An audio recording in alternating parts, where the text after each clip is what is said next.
between the documents they open after 30 years and the documents that they open after 50 years is that the documents that are open after 50 years are the documents of the army, the military. So they only open, in 1978, they opened political documents. In 1998, just at the end of the last century, they opened the military documentation. So I went back to the archives. And there I saw what I didn't see in the first round. And I understand why a lot of my colleagues could not deal with it. Because if you go to these documents, you can see a systematic planning from February 1947 by the Jewish military and political leadership to empty Palestine from the native population. And when I went to my publisher and I said, I would like to call my book The Ethnic Cleansing, he said, no way. This is something the Jews did not do. Maybe it happened in former Yugoslavia, maybe this is something the Nazis did. We cannot publish a book that accuses the state of Israel of something which is a crime against humanity according to the international law. So I said to him, what would you like me to call the book? The Palestinian journey out of Palestine? What would you like me to call it? And he said, but you understand, I'm worried about you, not only about what's in the book. And I said, I'm not worried about you. And I gave him a link to the American State Department website, where the Americans have a definition of what is ethnic cleansing. And I said to him, look what happened in Palestine, and look at this definition, and tell me, find the differences. And he couldn't. He couldn't. So we said, we leave the name ethnic cleansing. And I was very much aware that I'm describing not only the expulsion. I was not the first one to describe the Nakba. Palestinian poets, Palestinian historians, Palestinian eyewitnesses, foreign eyewitnesses have described the expulsion of the Palestinians. But I was not content with describing it. I wanted to analyze the moral and international implication of what happened. And that comes back to your preface to my talk. I really believe historians cannot be content with just saying, pay us money, we'll tell you what happened, you will withdraw your own conclusions out of it. No, I think historians have a moral obligation to point to their readers. The readers can accept it or not accept it. That's okay. A historian is not a government. You cannot force people to accept your implication. But you should offer the readers your moral implication. And I said the implication is, there are three implications of what you find in the Israeli archives. One is that the state of Israel, and before that the Zionist movement, committed a crime against humanity in Palestine. There's no other way of calling it. Nothing the Palestinians did, including the most foolish decisions, if you want, that the leadership has taken at various junctures, justify the massive and systematic expulsion of half of people's population from their homeland. Nothing. Nothing in the world justifies it. So the international legal system said, if someone does such a thing, if one ethnic group does it to another ethnic group, it's a crime. It's not a policy. It's not a war. It's a crime. The second implication is this crime was totally ignored and intentionally by the international community.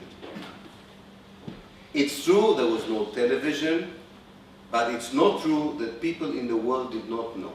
That's a mythology, by the way, that people did not know of what goes on, what went on in Palestine. I read every newspaper between February 1947 to May 1948 in the West. There wasn't one newspaper that did not report the expulsion of the Palestinians. But the editors of the newspapers decided that it would be too touchy, too sensitive to put it in a prominent place. So they pushed it to the inner pages. And I read the correspondence between the editors-in-chief of the newspapers and the correspondents explaining to the correspondents, we don't want to get into a clash with the Jewish community in the United States. We don't want to be seen 3 years after the Holocaust, or 2 years even after the Holocaust, condemning the Jews for what they're doing. So let's report it in a modest way. The worst were the International Red Cross. The International Red Cross had an obligation to stop what was going on in Palestine. It had representatives on the ground who knew exactly what was happening. But the headquarters in Geneva decided that it had a problem, and the problem had nothing to do with Palestine. The problem had to do with the very unethical and quite criminal behavior of the International Red Cross during the Holocaust. As you know, the Red Cross was very much aware of what was going on in the extermination camps, but decided not to do anything. So they didn't want to open this question. This is why, if you go to Geneva, as you know, the Red Cross in Geneva has a museum of human catastrophes in which the Red Cross was intervening. You come to the year 1948, you would say at least they would mention that there was a human catastrophe in Palestine without even explaining. Nothing. Go to Geneva. I asked the director of the museum, why don't you even mention the fact that half of a country's population lost? I said, don't even say expect if you don't want trouble with the Jewish lobby. Say they were gone. It's a human catastrophe. He said, this is a touchy topic. He told me once we did it, and the Jewish community in Switzerland was very angry, so we decided to remove it. So that's the second moral implication. The fact that the international community decided to look the other way when the ethnic cleansing of Palestine happened. But the third and most important moral implication is, what did the leaders of the Jewish state understand from these two conclusions? That is the most important thing. They understood, on the first question that I raised, that they had a historical opportunity to implement something they really deeply believed in. It's a very absurd conviction, by the way. They believed that a Jewish state in Palestine had to be a democratic state. This was the dream of the Zionist movement. They really wanted a democratic state. This is a tragedy for the Palestinians, actually. If the Zionist movement didn't want a democratic state, maybe there would not have been the Nakba. Because they said, we want a democratic state, but we want it to be a Jewish democracy. So if there are not enough Jews, we won't have a democracy. So what do you do in 1948? You are 1/3 of the population. You cannot have a democracy which is Jewish if the Jews are only 1/3. So you get rid of the Palestinian and suddenly you become a majority. And then you can have a Jewish democracy. So they felt that there was an historical opportunity between the United Nations decision and the British departure from Palestine to create a Jewish democracy. But don't be fooled by the word democracy. I know you're all mesmerized in Prague about democracy. You think it's much better than socialism and everything, and I understand why, but you should be a bit more careful with celebrating democracy. Here you have a good case. Zionism was a democratic movement. It believed in democracy, but only for the Jews. And when you had Palestinians in the future Jewish democracy, they had to be removed in the name of democracy. In the name of democracy.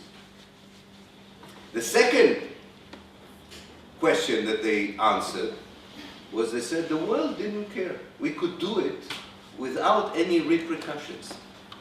We didn't have to pay any price for what we did to the local population.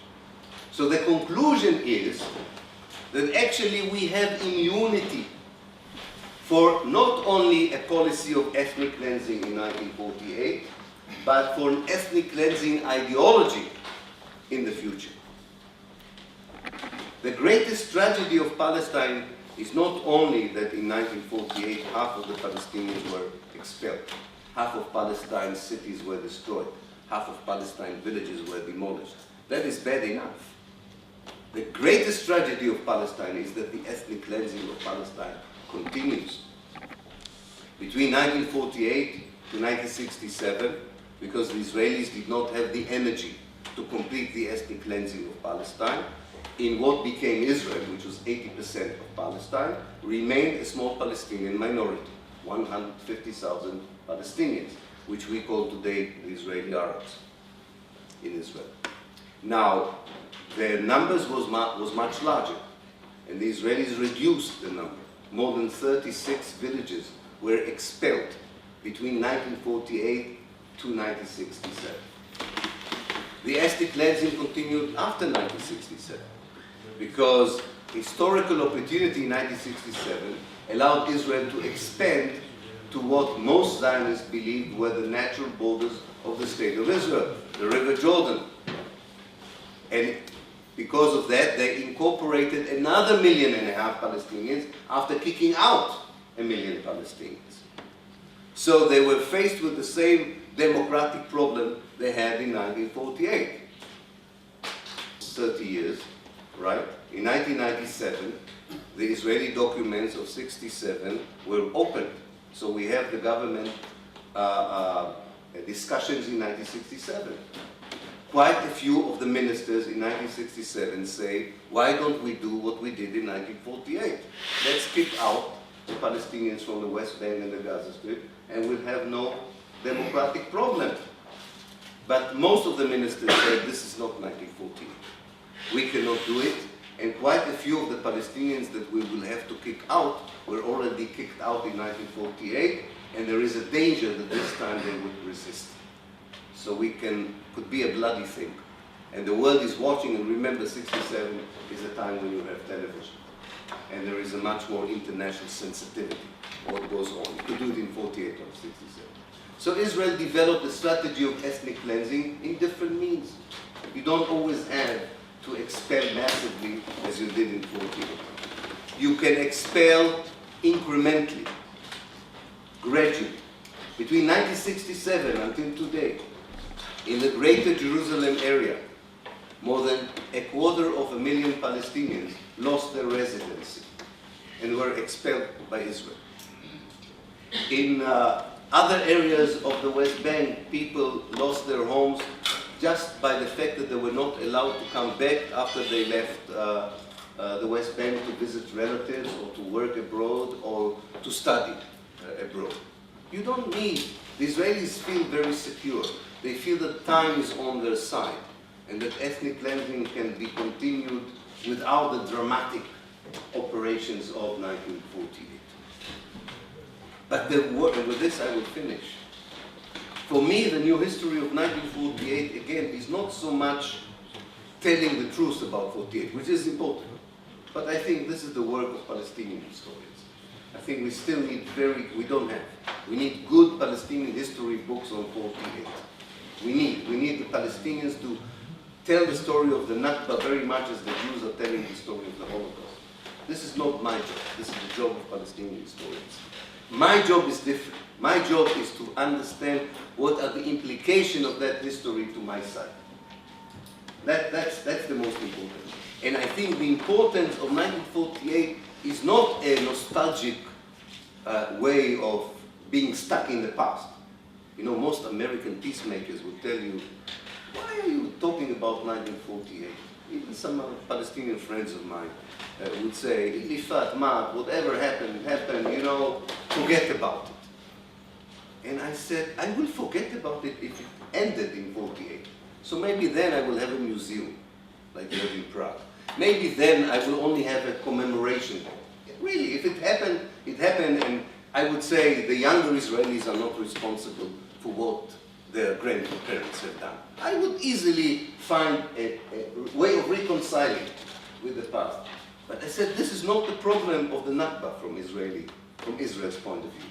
The problem is the international immunity to the idea that when Jews expel Palestinians, this is not a crime. This is something the world can tolerate. Now Palestinians resist. They have a national movement. they grow in numbers, they are normal people, they don't want to lose their homeland, so you have a war, you have a conflict. Now, instead of the international community saying, wait a minute, there is violence in Palestine because Israel continues the ethnic cleansing, they invent new stories. The Palestinians kill Jews because they're Muslims, and you know Muslims in their spare time like to kill Jews. The Palestinians and Arabs, and you know the Arab culture is such that, you know, as one of your historians told me, Arabs will never have democracy, you know, they are born with these genes which are against democracy apparently, and so on. And academics were building a whole building, they built a whole building to explain the violence in Palestine on the basis of Islam, Arab political culture, Palestinian behavior, and so on. Very few academics in the world say, wait a minute, maybe even in the Czech Republic, if a group of foreigners would come and would continue to expel the local people would resist. Not because they are Muslims, not because they are Czechs, not because they are Christians, because somehow human beings don't like to be kicked out of their homeland. It's strange to believe in it, but that's a simple fact of life. And when the expulsion continues, the struggle continues. And the struggle is not always clean. The struggle is not always wise. The struggle is not always non-violent. This is all true. But the source of the struggle is not the people who struggle. It's the ideology that forces them to struggle for survival. Because if they don't struggle, they won't remain one Palestinian in Palestine. That's the simple truth about it. And that, I think, is what we learned from 1948. And this is why I think this is my final sentence, every diplomat who wants to solve the Israeli-Palestinian conflict, who does not study properly the 48 events, will never offer anything reasonable as reconciliation. Any Israeli Jew who wishes to ask himself, how will I live in normal life in Israel, who is not willing to face what happened in 1948, would not be able to find peace in the land of Israel.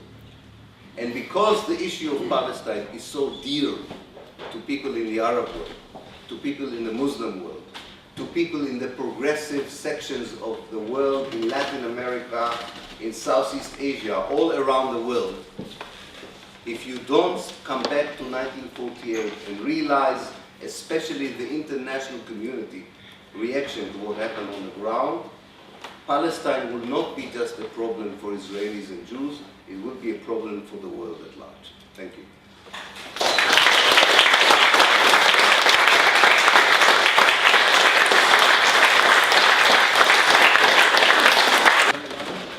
Now it's time for questions. My question concerns the Israeli collective memory. I understand the logic of textbooks, history textbooks, and there is no state that doesn't produce history textbooks. I understand that it can impose a version of history, but it's been some time that passed since 48, and I wonder if there are, if people have already realized the lacunas in this. There is no narrative which is so cohesive, and also Israeli society is fragmented, so there is no one shared memory as there is no in any other society.